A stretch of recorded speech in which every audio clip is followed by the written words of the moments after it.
Newton-Small, contributor for Time Magazine, also Sean Sullivan, congressional reporter for the Washington Post. Good to see you both. Sean, your overall reaction to both the New York Times piece and also what we heard Guliani saying in response to Chuck Todd. Well, this is a really striking and interesting report, not only in that it reveals the level of cooperation that Mr. McGahn had with the special counsel in this investigation, but also it reflects his own uncertainty about whether he was being potentially set up to be a fall guy from the Trump administration if the president was potentially charged with something.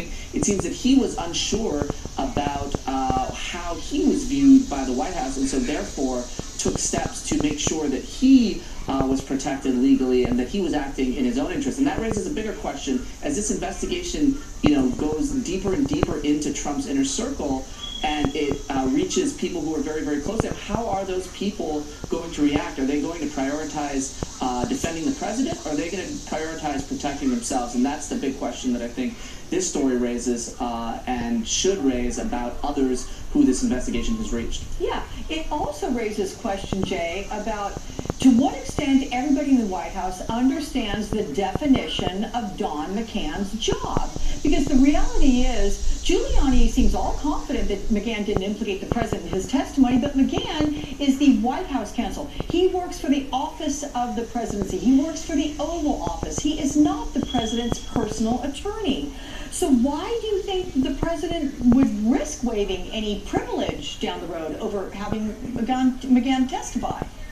Well, certainly, according to the New York Times, McGahn himself was really taken aback that they waived privilege. He actually encouraged them and thought that they would invoke privilege, and was really surprised to the extent to which the lawyer said to him, "Please do testify. Please talk about the president's frame of mind and your conversations with him in some of the most sensitive moments." And so this is something that it raises a lot of potential problems. I think now the strategy is obviously to not cooperate with the special counsel, but when you have White House staff essentially becoming star witnesses against the president or potentially against the president in this evolving case, how do you actually work with them on a daily basis? Like, how do they continue to do their jobs working for the president? And it becomes a real conflict of interest. And that's certainly been the place for McGahn right now. It's by all accounts incredibly uncomfortable. His relationship with the president is very strained, and things I think are clearly it's a difficult position to be in. Do you think though, Jay, that both Mr. Cobb and Mr. Dowd, as personal attorneys, were hearing the president say repeatedly over and over and over again, no collusion, no collusion, no collusion, I've got nothing to hide, I want to talk to the special counsel, and they believed him, whether appropriately so, or just didn't have any proof to contradict him, or just took him at his word?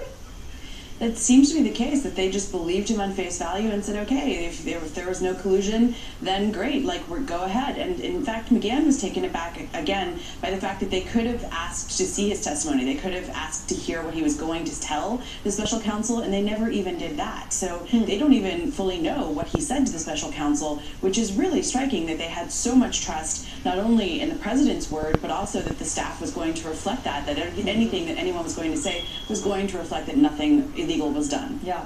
Okay, let's get back to what Giuliani was saying, Sean, when he was talking about the infamous Trump Tower meeting in 2016. He was saying for the first time that the Trump campaign did not even know the woman they are meeting with, here's her name, Natalia Veselnitskaya, that she was Russian. Who's going to believe that?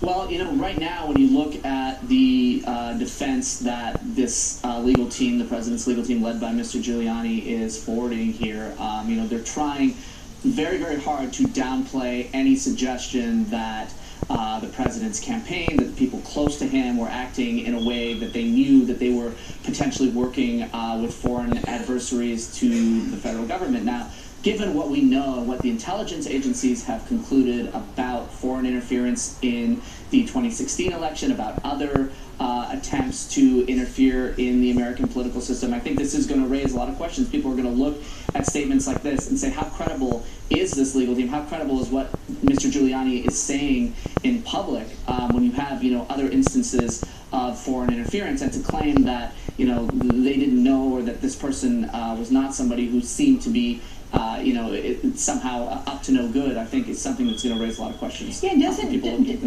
don't the president's own words, one that he dictated as to the reasoning behind this particular meeting when it first started, it was all about Russian adoption. I mean, doesn't that further negate anything that Rudy Giuliani is saying, like, we didn't know it was a Russian woman, someone dealing, we didn't know we were dealing with Russians here. That's to you, Sean, I'm sorry. Yeah, I mean, I think, when you see the words from Giuliani compared to the words from the president himself, compared to the words from others, you often get, not just in this instance, but you often get a confusing and at times muddled picture of, what the president's perception of this meeting or another interaction are versus what his legal team is trying to say the meeting was about, or what other things were about. And so this is part of a larger pattern. You see this sort of muddled picture where you have Giuliani come out and say something, then you'll have the president say something, or somebody else say something, and you'll say, well, wait a minute, isn't that at odds with what Giuliani's explanation for this was? So we've seen this pattern emerge over and over again throughout this investigation. Can I ask you, Jay, given Don McGahn's close relationship with the president in terms of things that he was in on, meetings, discussions, and the like, if the president does not agree to testify, to give an interview to Robert Mueller, is this the closest we are going to get to the mindset of Donald Trump relative to all of this?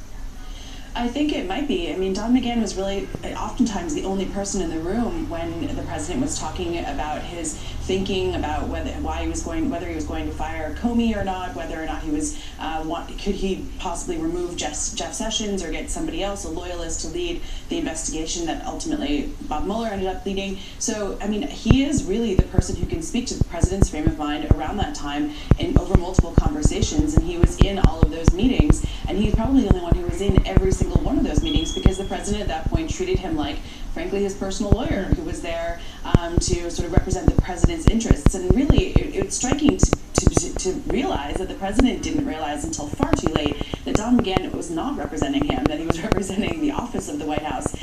And that realization didn't come until really well into the investigation. So, and when he had to hire personal counsel. So it is, I think, if the president doesn't testify, it will be Don McGahn's word that stands. Okay, Jay, Newton-Small, Sean Sullivan, you guys, thank you so much for weighing in. Appreciate that. The president revoked his security clearance, but that doesn't mean